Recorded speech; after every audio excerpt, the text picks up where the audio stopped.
between four walls of mountains.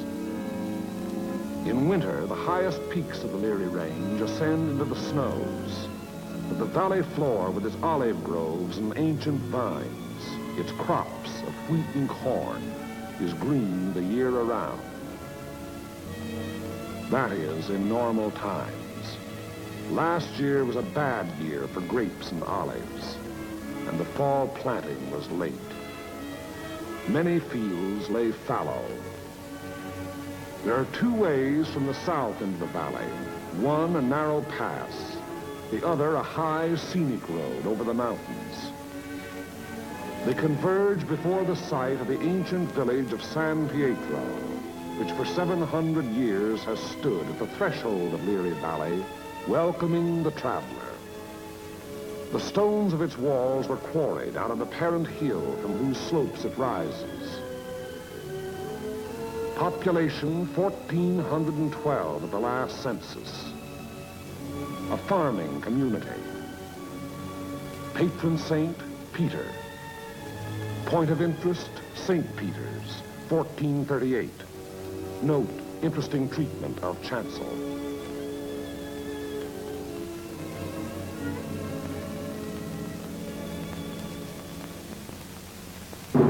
From the end of October 1943 until the middle of December, San Pietro and the surrounding ground was the scene of some of the bitterest fighting on our Fifth Army front. The Italian campaign had entered its second phase and pushed forward again after a static period brought on by heavy seasonal rains. Our battle lines were haphazard as the terrain itself, with its flood-swollen rivers that twisted back and forth across our line of march so that each river seemed like five. And where there was no river to cross, a mountain blocked our going, each peak ahead being a few meters higher than the last we had won, so that each new peak had to be fought for, the hard, uphill way, with the enemy looking down our throats. They had had time to fortify and camouflage their positions. No amount of artillery fire or aerial bombardment could force them to withdraw. That was for the infantry to do, employing those weapons that confine and destroy life in narrow trenches, caves, and fighting holes. It was up to the man with the rifle, the man under fire from all weapons, the man whose way all our weapons, land, air, and sea, serve only to prepare. It was up to the foot soldier to attack a hidden enemy over ground that was sown with mines, the anti-personnel S-mines that fly up at a footfall to explode beneath the groin. Nowhere along the entire front were enemy preparations more elaborate than in the San Pietro area. For San Pietro stands at the threshold of Leary Valley, and through Leary Valley, wide and level, runs the most highly prized length of road south of Rome. By early December, we had taken and were holding high ground to the northeast, east, and south of San Pietro, the Camino Maggiore hill mass being last to fall. An Italian brigade under Allied command had made a vain attempt to capture Mount Lungo, possession of which would have acted greatly to our benefit in the impending action. The Italians were all but annihilated. In view of their excessive losses, further operations against Mount Lungo's strategic heights were abandoned. And it was decided to make a direct frontal assault on enemy positions in and around San Pietro. Elements of the 36th Texas Infantry Division were rotated from position to position, overlooking the valley, so the troops might study the terrain ahead from various viewpoints.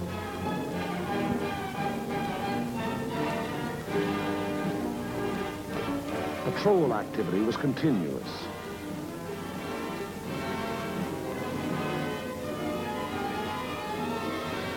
Day and night, units went out to reconnoiter the ground, draw fire, take prisoners, thus adding to the sum of our information about the enemy. High points, Mount Lungo's 351 and Mount Sinupro's 1205 and 950 were all manned in force.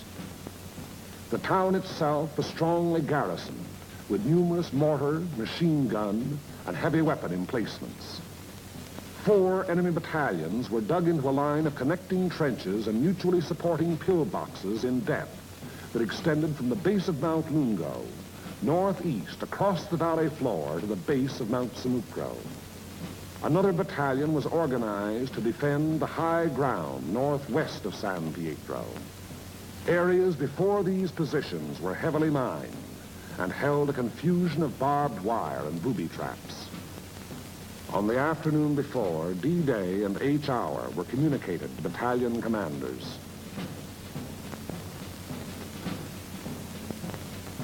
December 8th, at 0620 hours, the 1st Battalion of the 143rd Infantry Regiment to attack the summit of 1205, having moved up the mountain under cover of darkness, and upon achieving its objective to attack along the ridge to a point northwest of San Pietro.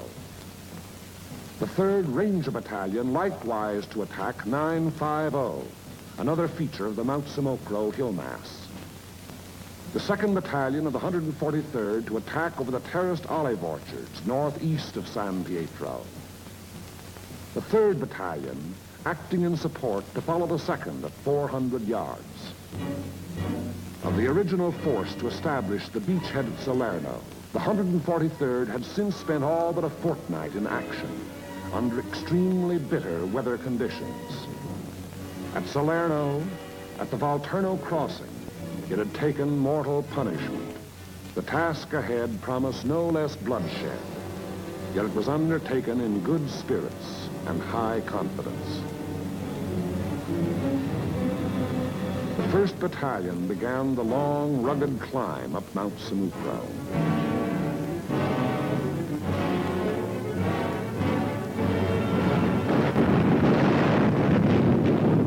As night fell, our artillery opened up, and throughout the night hours, intense fire was laid down on the enemy's main line of resistance.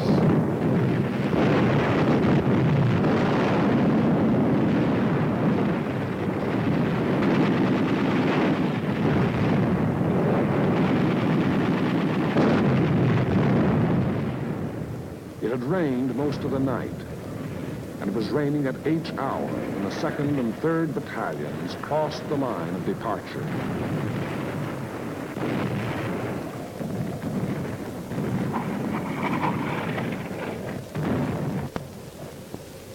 Some 200 yards forward, they encountered mines and automatic fire from pillboxes.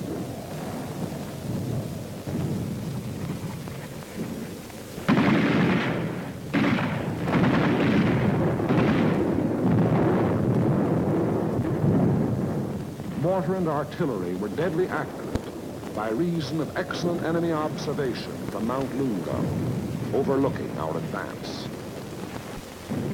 which continued another 200 to 400 yards.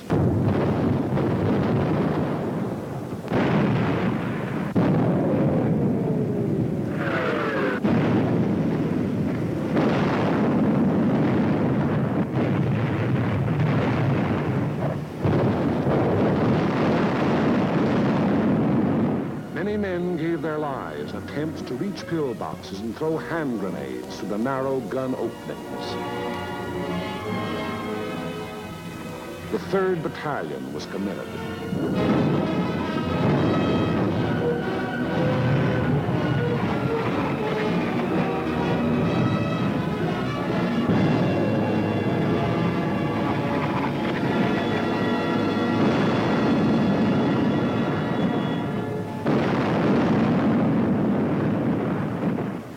Advance never got more than 600 yards past the line of departure.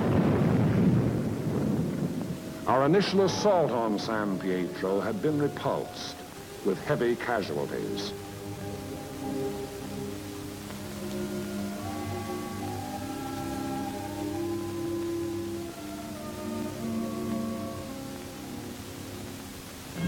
The attack on Hill 1205, however, was a brilliant success.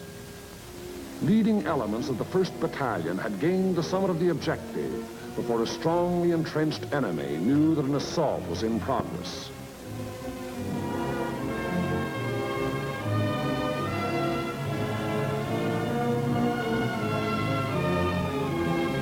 To the right of 1205, the 3rd Ranger Battalion had also captured its objective, but only after successive attacks and costly casualties. For on 950, the enemy was not taken unaware. Counterattacks were to be expected on both 1205 and 950. They were not long developing.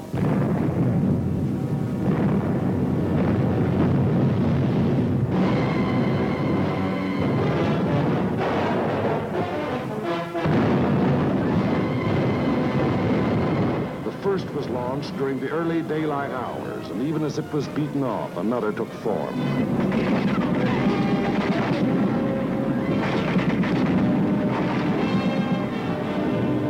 Day and night they followed in unremitting violence.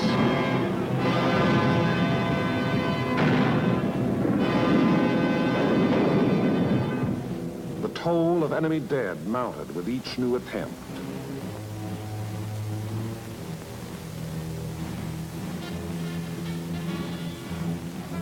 But German prisoners captured on 1205 and 950 said they had been ordered to retake those positions at all cost.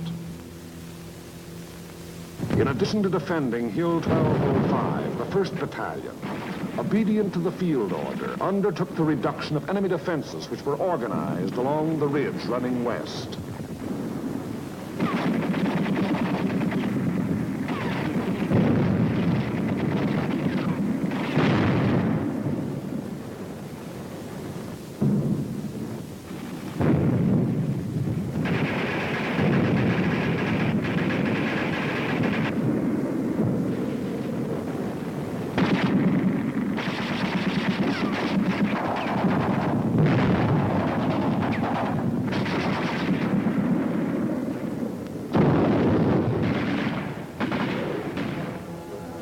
On the 12th of December, the 1st Battalion was reinforced with the 504th Parachute Battalion, which took over and maintained the defenses of 1205 and 950, thereby enabling the 1st Battalion to throw its entire remaining strength into the assault along the ridge.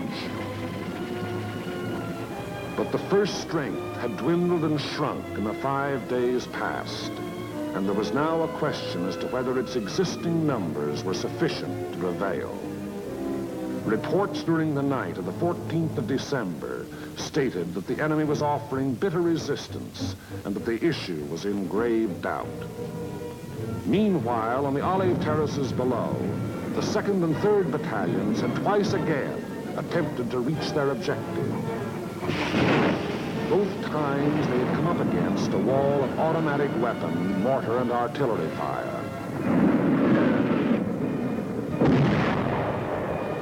Volunteer patrols made desperate attempts to reach enemy positions and reduce strong points.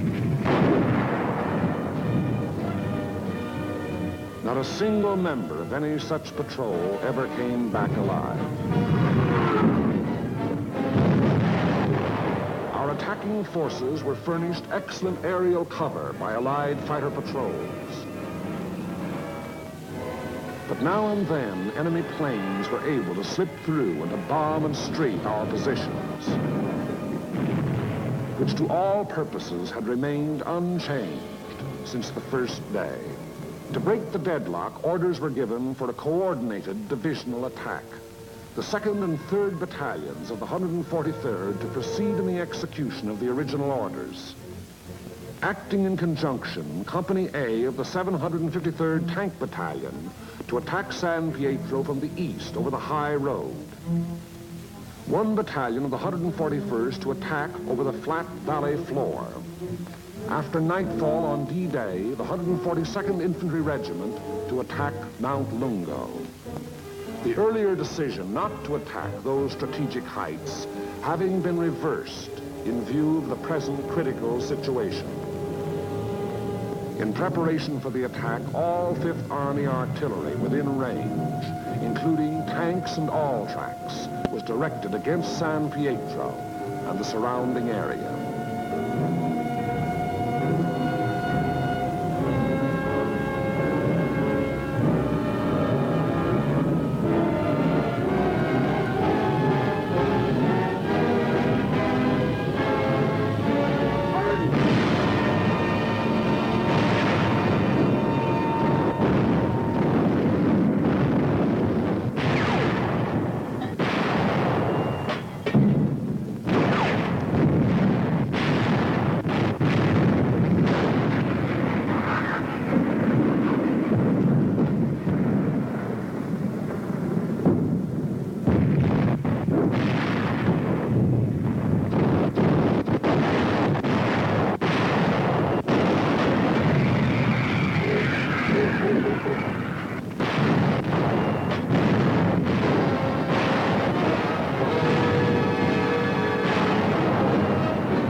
H hour, 1200 hours. D-Day, the 15th of December. The 141st Infantry advanced some 400 yards from its line of departure, to be borne down and held powerless under the weight of enemy fire. The 2nd and 3rd Battalions of the 143rd advanced some 100 yards beyond their former positions to a point almost directly before forward enemy defenses. And for the 3rd time, they were forced to take such cover as the quaking earth could offer. And the tanks. Orders were for them to enter the town and to locate and destroy the heavy weapons there, which were leveled against our attacking foot soldiers. The high road into San Pietro is a narrow mountain road, and from the beginning of its winding descent in the Liri Valley, it was under direct enemy observation.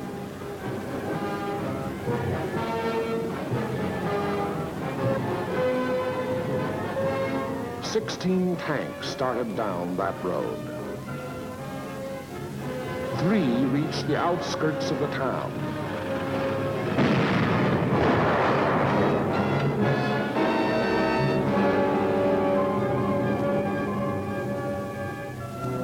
Of these, 2 were destroyed, and 1 was missing.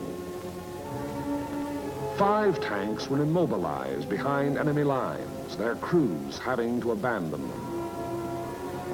5 tanks hit enemy mines within our lines and were thereupon destroyed by enemy gunfire.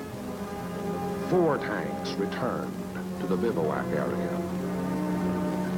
After dark, 2 companies, 1 from the 2nd Battalion and 1 from the 3rd, finally succeeded in penetrating enemy positions before San Pietro. But receiving both frontal and flanking fire, they were forced to retire.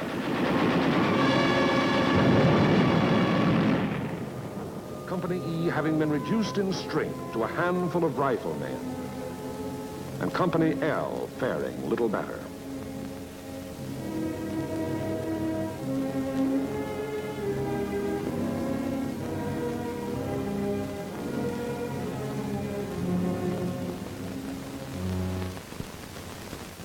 On the Mount Simoko Ridge, the 1st Battalion fought its way to within a few hundred yards of the objective.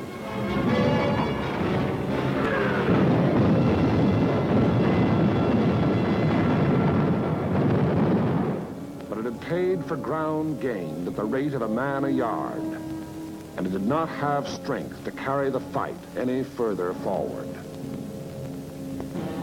On Mount Lungo, however, despite bitter resistance, battalions of the 142nd in successive waves kept pushing upwards until, in the early daylight hours of the 16th of December, its foot soldiers had gained the summit and were wiping up what remained of a stubborn enemy. And that height proved to be a key position in the enemy plan of defense, for even as Mount Lungo fell, the enemy throughout the San Pietro area made preparations to withdraw. Almost invariably, the enemy will counterattack to cover a withdrawal. The first violent thrust was delivered within a few hours.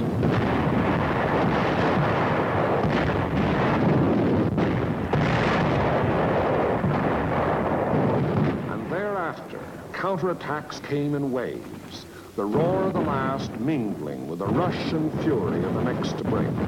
Many companies lost all their officers. Enlisted men came forward as inspirational leaders to rally their battered companies into resisting yet one more onslaught. Our own artillery was brought to fall within 100 yards of our front-line elements. After 5 hours, during which the earth never ceased to tremble, counterattacks ended, indicating that the withdrawal of the enemy's main body had commenced.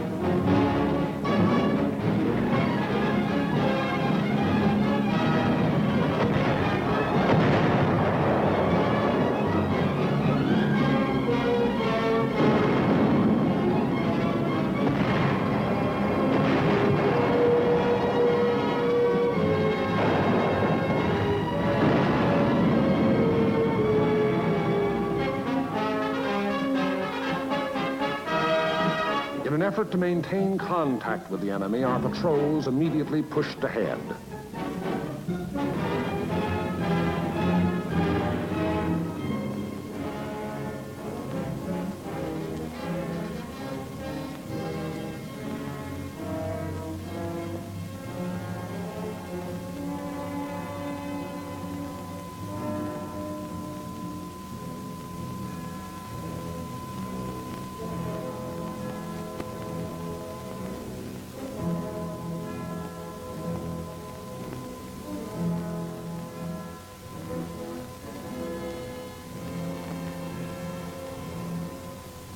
Entering the town, they discovered that San Pietro was ours for the taking.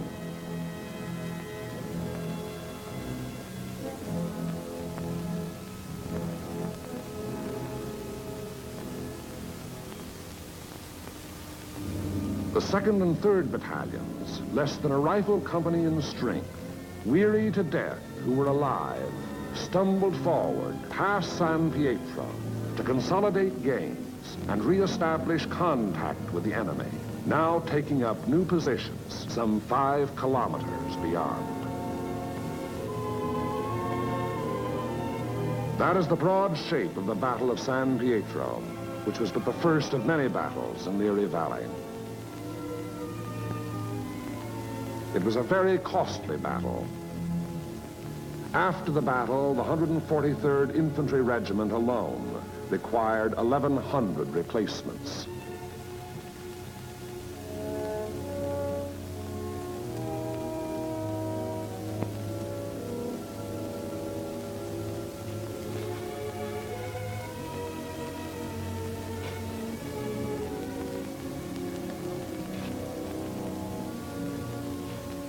The lives lost were precious lives to their country, to their loved ones, and to the men themselves.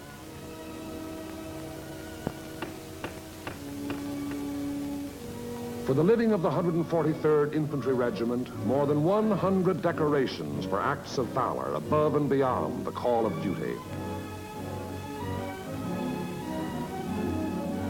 Many among these you see alive here have since joined the ranks of their brothers in arms who fell at San Pietro. For ahead lay San Vittore, and the Rapido River, and Cassino, and beyond Cassino more rivers, and more mountains, and more towns, more San Pietros, greater or lesser, 1,000 more. As the battle passed over and beyond San Pietro, westward, townspeople began to appear, coming out of their caves in the mountains where they had stayed in hiding during the enemy occupation. They were mostly old people and children.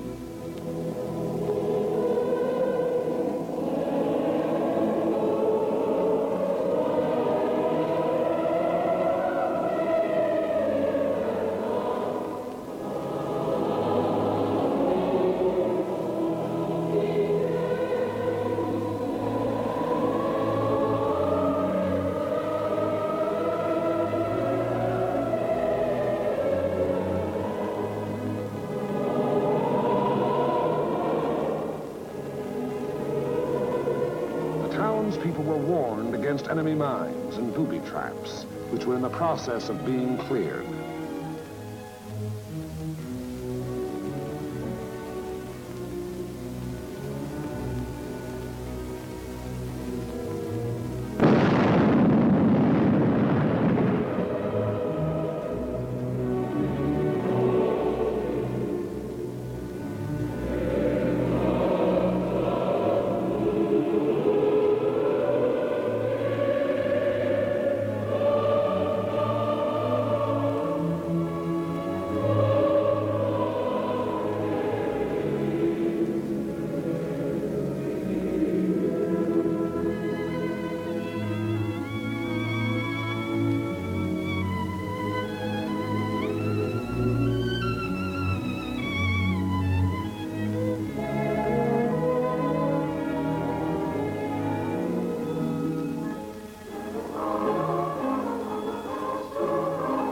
Children are able to forget quickly. Yesterday they wept, Today, there are smiles and even laughter.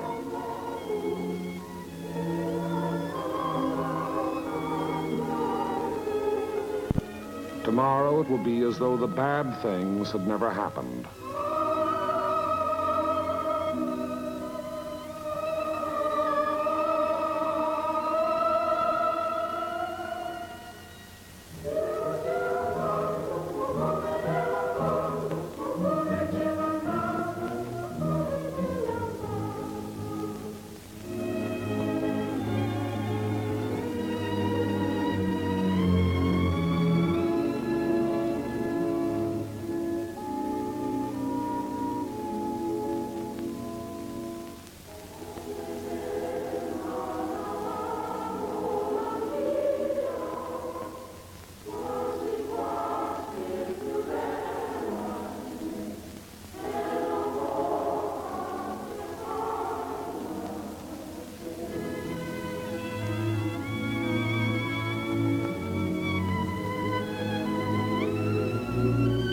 Living was resumed in San Pietro.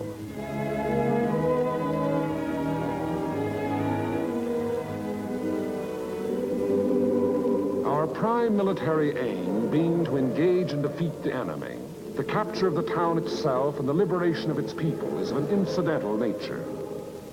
But the people in their military innocence look upon us solely as their deliverers. It was to free them and their farmlands that we came.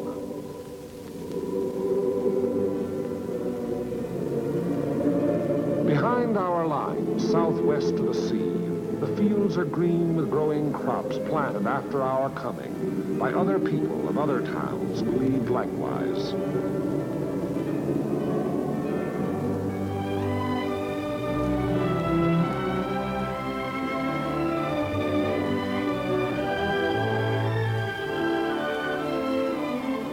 The new won earth at San Pietro was plowed and sown. It should yield a good harvest this year.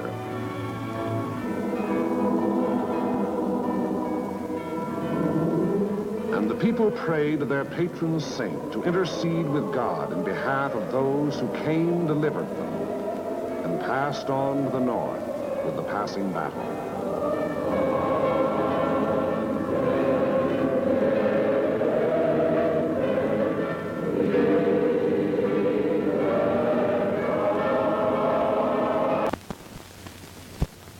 In 1943, it was one of our strategic aims to draw as many German forces as possible away from the Russian front and French coastal areas and to contain them on the Italian peninsula while liberating as much of Italy as might be possible with the means at our disposal. As the bulk of our supplies was directed to England for the forthcoming invasion, operations in Italy had to be conducted on an extremely limited scale. Thus it came about that during the winter months, the number of Allied divisions in Italy was greatly reduced.